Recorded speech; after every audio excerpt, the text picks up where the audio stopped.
शुक्राचार्य की पुत्री देवयानी की प्रेम कहानी, जो अपने भाई से विवाह करना चाहती थी। दोस्तों, शुक्राचार्य की पुत्री देवयानी के प्रेम प्रसंग और विवाह की ये कहानी बहुत ही रोचक है। प्राचीन काल में देवताओं और राक्षसों के कई युद्ध हुए। इन युद्धों में कभी देवता जीतते तो कभी राक्षस। लेकिन एक समय ऐसा आया कि राक्षसों की शक्ति तेजी से बढ़ने लगी। दोस्तों, ऐसा क्या कारण था कि राक्षस इतने बलवान होने लगे थे और देवयानी अपने ही भाई से क्यों विवाह करना चाहती थी? आखिर इसके पीछे का क्या कारण है? दोस्तों, इन्हीं सभी सवालों के जवाब हम सनातनी टेल्स चैनल की इस वीडियो में हम आपको बताने वाले हैं। इस वीडियो को ध्यान से अंत तक जरूर देखिएगा और वीडियो को लाइक करके चैनल को सब्सक्राइब जरूर कर लीजिए। दोस्तों, सबसे पहले हम आपको बता दें कि राक्षसों की शक्ति बढ़ने का कारण था मृत संजीवनी विद्या। दोस्तों, राक्षसों के गुरु शुक्राचार्य को भगवान शिव के आशीर्वाद से मृत संजीवनी विद्या का ज्ञान मिल गया था। जब युद्ध में जो राक्षस मर जाता तो शुक्राचार्य उन्हें फिर से जीवित कर देते थे। देवताओं के लिए यह बड़ी समस्या बन गई थी। उन्हें समझ नहीं आ रहा था कि क्या किया जाए और क्या नहीं। देवताओं के गुरु बृहस्पति भी इस विद्या से अनजान थे।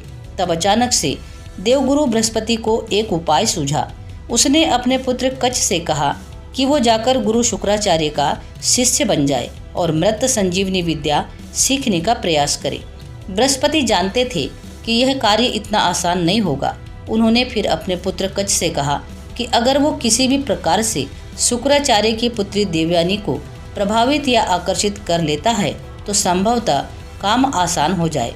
अपने पिता की आज्ञा मानकर कच्छ गुरु शुक्राचार्य का शिष्य बन गया। कच्छ एक तेजस्वी युवक था। देवयानी कच्छ को मन ही मन चाहने लगी, परंतु यह बात उसने किसी से नहीं कही। इसी बीच राक्षसों को यह बात पता चल गई कि देवताओं के गुरु का पुत्र कच्छ शुक्राचार्य से शिक्षा ले रहा है। सभी राक्षस समझ गए कि कच्छ का उद्देश्य तो मृत संजीवनी विद्या का ज्ञान पाना है।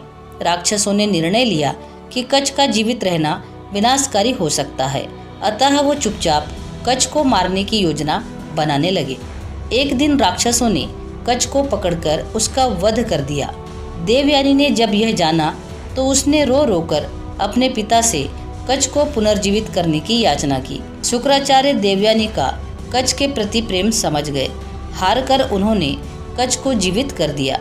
इस बात से राक्षस चिढ़ गए। उन्होंने कुछ दिन बाद पुनः कच्छ को मृत्यु के घाट उतार दिया। लेकिन शुक्राचार्य भी क्या करते, पुत्री मोह में उन्हें पुनः कच्छ को जीवित करना पड़ा। अब तो राक्षस क्रोधित ही हो गए। उन्होंने सोचा जो भी हो जाए कच्छ को रास्ते से हटाना ही होगा। उन्होंने तीसरी बार कच्छ को मार डाला। इस बार राक्षसों ने चालाकी की। राक्षसों ने कच्छ को पकड़कर उसके शरीर को जला दिया और राख को एक पेय में मिलाकर अपने गुरु शुक्राचार्य को ही पिला दिया। राक्षसों ने सोचा अब तो छुट्टी ही हो गई कच्छ की। देवयानी ने जब कच्छ को कहीं न पाया तो वो समझ गई कि क्या हुआ होगा। देवयानी ने पुनः अपने पिता शुक्राचार्य से विनती की कि वो कच्छ का पता करे। शुक्राचार्य महान ऋषि थे।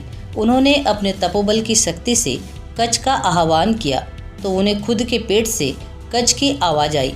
शुक्राचार्य दुविधा में पड़ गए और वो कच्छ को जीवित करते हैं तो वे स्वयं मर जाएंगे। अतः उन्होंने कच्छ की आत्मा को मृत संजीवनी का ज्ञान दे दिया। कच्छ अपने गुरु शुक्राचार्य का पेट फाड़कर बाहर आ गया और शुक्राचार्य मर गए। कच्छ ने मृत संजीवनी विद्या का प्रयोग किया और गुरु शुक्राचार्य को जीवित कर दिया। कच्छ ने शुक्राचार्य को जीवित करके शिष्य के धर्म को निभाया और शुक्राचार्य ने कच्छ को आशीर्वाद दिया। देवयानी कच्छ को देखकर अत्यंत प्रसन्न हुई और उसने कच्छ से विवाह करने की इच्छा जताई। जवाब में कच्छ ने सत्य बात बताई कि यहाँ आने का उसका उद्देश्य मृत संजीवनी विद्या का ज्ञान पाना था और वो पूरा हो चुका है। अब वो वापस देवलोक जा रहा है। इसके साथ ही कच्छ ने ये भी कहा कि चूंकि वो शुक्राचार्य के पेट से निकला है अतः शुक्राचार्य उसके पिता समान हुए। इस प्रकार देवयानी कच्छ की बहन हुई, इसलिए वो अपनी बहन से शादी कैसे कर सकता है। देवयानी को इस बात से गहरा आघात पहुंचा। क्रोध और शोक में देवयानी ने कच्छ को श्राप दिया कि वो कभी भी मृत संजीवनी विद्या का प्रयोग नहीं कर सकता। कच्छ इस बात से चकित रह गया और चिढ़कर उसने भी देवयानी को श्राप दिया कि वो जिस भी व्यक्ति से विवाह करेगी उसका चरित्र अच्छा नहीं होगा। देवयानी और कच्छ दोनों ने एक दूसरे का श्राप स्वीकार किया। उसके बाद कच्छ देवलोक चले गए। दोस्तों, ये वीडियो आपको कैसी लगी कमेंट सेक्शन में ज़रूर बताना। आशा करती हूँ कि ये वीडियो आपको ज़रूर पसंद आई होंगी। अगर वीडियो पसंद आई हो तो इस वीडियो को लाइक करके चैनल को सब्सक्राइब जरूर करना। पूरा वीडियो देखने के लिए आपका बहुत बहुत धन्यवाद।